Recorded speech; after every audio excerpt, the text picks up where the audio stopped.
Sometimes I feel like things are out of control.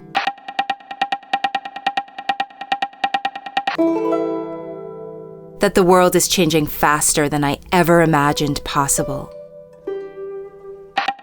People are hurting each other. Corruption, war, fear, and isolation. How bad could things possibly get?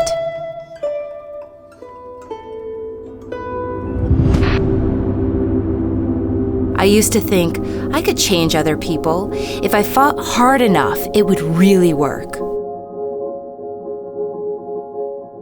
But I'm learning to be calm, to find compassion, to be tolerant. I want to become a better person, to genuinely embody kindness, no matter where I am or whom I'm with.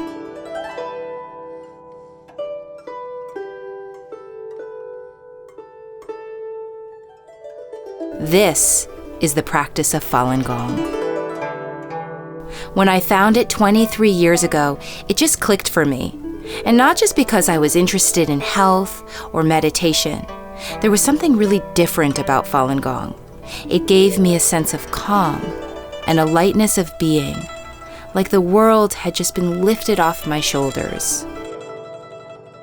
And exactly 30 years ago, Falun Gong changed China.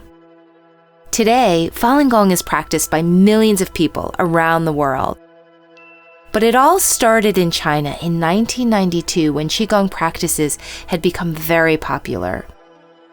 Qigong is a type of energy practice that's known for its healing powers.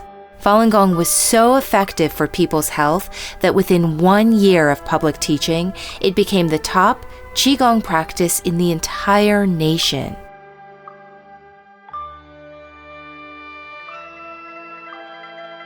Falun Gong's founder is a Qigong master named Li Hongzhi. He received the highest recognition of Most Acclaimed Qigong Master in 1993. Even China's state-controlled media praised Falun Gong.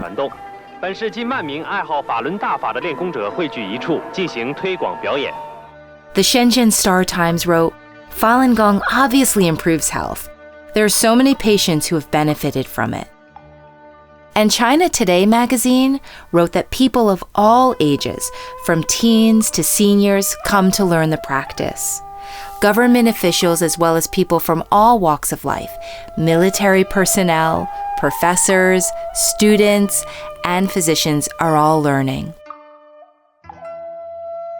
The variety of people and the numbers were staggering. In every city, town, and village, you could see people coming together in parks to practice Falun Gong each and every morning. What started as handfuls of people turned into hundreds, and then thousands, and then millions. The Chinese government estimated that between 70 to 100 million people were practicing Falun Gong.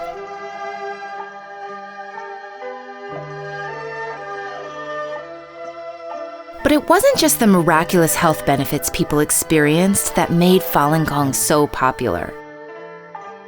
Chinese people, whether they practiced Falun Gong or not, saw true traditional Chinese culture being revived through Falun Gong's moral teachings of truth, compassion, and tolerance.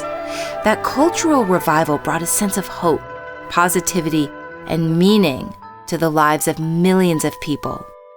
Think about that. We're talking about millions of people wanting and trying to better themselves, to cultivate themselves, to be more honest, more kind. This positive moral shift was changing society for the better. Even the Chinese government recognized that Falun Gong was helping to reduce crime rates across the entire country. The People's Public Security Daily, published by the government, even presented a letter commending Master Li and the Falun Gong teachings for promoting traditional virtues for crime prevention, social order, and security. Being more kind and learning to improve oneself instead of blaming others were recognized as a traditional Chinese approach for crime prevention. So Master Li was invited all over the country to teach the practice. There were no advertisements for his workshops. People just told their friends and their family, and every class was packed. In 2.5 years, Master Li gave 54 10-day workshops in total. That's around 540 solid days of teaching. And then the Chinese embassy in France invited him to teach in Paris. And then he was invited to Sweden, and then North America, where Ivy League scholars invited their friends and colleagues from top colleges to learn. And just like in China, the practice spread through all levels of society by word of mouth. In Houston, Texas, Master Li was named an honorary citizen and goodwill ambassador for his teachings. Master Li officially stopped giving workshops at the end of 1994 when he published the complete teachings in his book, Zhuangfalin, which became an instant bestseller in China. The book publisher couldn't keep up with the demand. Zhuangfalin has now been translated into almost 50 languages, and Master Li has always required that it be made available online for free, and that no one should ever charge any money for teaching the Falun Gong exercises. Falun Gong has always been and will always be a gift to society. It's been 30 years since the first public Falun Gong workshop was given in China to just a few hundred students in a humble school hall on May 13, 1992. In just 30 years, Falun Gong, its slow-moving exercises, and universal moral principles of truth, compassion, and tolerance have touched the lives of millions of people all over the world.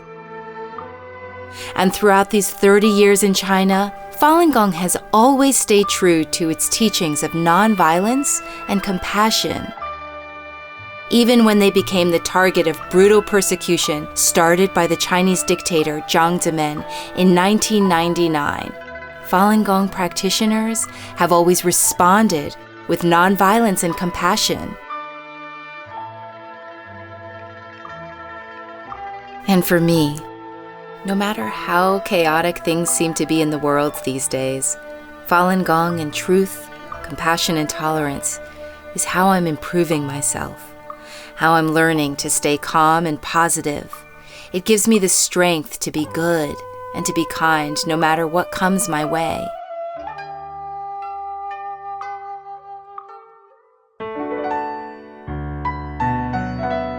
May 13th is World Falun Dafa Day. And this year, we're celebrating 30 precious years.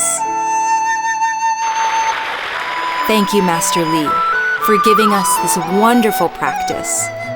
I'm not alone when I say it has been truly life-changing.